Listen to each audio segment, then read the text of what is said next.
til lukku með þetta. Besti leikmaðurinn í fyrir umferðinni og tölurnar ljúga ekki með þér. Kallinn búinn að vera heitur. Já, ég get ekki annað að vera ánægður með það sem komið og það gengið mjög vel bæði hjá mér og mínu lið. Þannig að það lítur allan vel út eins og þér. Menn búinn að vera svona, gera svolítið úr 3 stiga nýtingunni. Hún í hvað segir maður, í sögulegu hámarki þér? Hún allan í góðu lagi eins og þér. Ég mætti að tala við hann einn áðan og tala að þegar maður er svona góðu vanur og ég var 2 og 5 í síðasta leik mútið IR og þá fannst manni eins og sem maður væri ekki að gera eitthvað rétt sko, en venjulega verður maður ánægður með það en hún gengið mjög vel og 60% náttúrulega, þetta er alveg svolítið lýgilegt sko. Já, nákvæmlega, og ertu að fara að hugsa bara, nei fjandinn, þetta er of erfitt sko, ég ætla að sleppa þér til að vera ekki að rugla í prósentinu.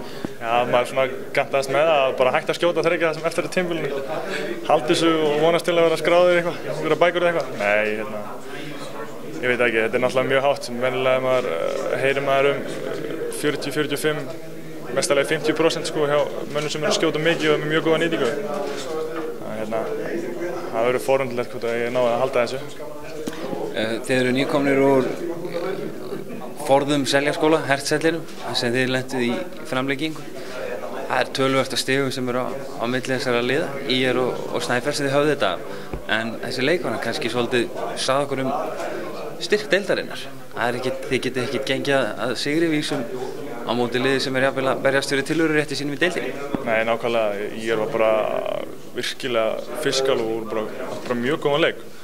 Kom okkur mjög opn og skjöldu og ég persónulega sóknarlega átti ekki svona breyk oft á tíðum sko. Þeir voru að gera mjög góða hluti og eins og segir, þetta sýnir bara breytt deildarinnar. Það eru mörg lið þarna, það er bara öll liðin sem geta allir unnið alla. Og það gerir svolítið mót svolítið skemmtilegt. Þú þarft að vera sálfræðilega bara og liðin þurfa að vera í heild bara peppaður upp einhvern einasta leik því það er ekkert að slaka á. Það dýrst hérna í frá að misstíga sig? Það er það. Þegar liður lengra á þetta þá náttúrulega verður það og þetta var, maður tók þessi stíg alveg bara mjög glaður. Framhaldið, hvernig leggst það þið? Bara mjög vel. Við erum á góðu róli og eigum alveg að ég tel svona hellingsplass til að bæta okkur og við erum með flotta breytt og við erum með mjög flott lið og ég er bara mjög ánægður með allan bakkann. Benedikt, þjálfari fyrir umferðana, kom þér þetta á óvart? Ég veit það ekki, ég læt bara aðra meta þetta bara, ég hafði nú ekki mikið spáð í þessu en það er alltaf gaman að fá svona smá viðurkenningu. Toppnum yfir jólin, sennilega eitthvað sem margir hafa horft í og ert í bullandi toppbaráttu núna. En liðin í toppbaráttunni, þau eru svona kannski aðeins fleiri en maður á svona öllu jöfnu að venjast, eða ekki?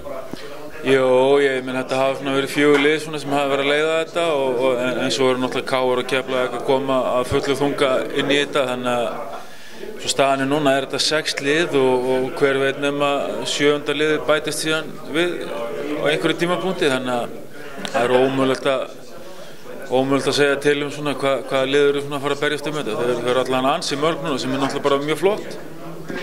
Það gildir eiginlega sama fyrir topp, miðju og botnin, þessi stig sem eru í boði eftirleiðis, þetta er dýrari típan. Já, ég menn það er náttúrulega sko, svakalegu pakki þarna frá 7 og niður. Það sem er þvílíkt stutt á milli og KFÍ sem kannski flesti voru fannir að afskrifa ná þarna frábæri helgi og taka 4 stig og þannig að þetta er allt galopið. Það er vonlaust að ráða í þetta. Það er bara og snemmt sko.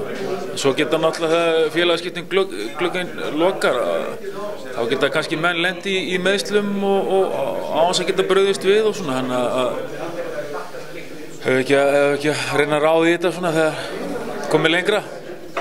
Áður en við sleppum þér, getur þú sagt okkur eitthvað með stöðun á Grétari? Er hann bara svartur hestur í þessu eða? Já, hann er alltaf frá núna og verður það eitthvað á næstunni þannig að ég ger ekkert ráð fyrir honum á allra næstu vikum. En úrvalsþjálfari fyrir hlutan, hann hlýtur að tjásla honum saman eða ekki? Já, ég er nú kannski ekki góð sjúkraþjálfari en ég er með góða sjúkraþjálfara með mér og þeir eru tveir sem hafa verið svona með okkur núna og þeir eru heldur betur að fá að vinna fyrir sínu þessa dagana með Fleik og aðra í trítmentið, þannig að það er nóg að gera hjá þeim.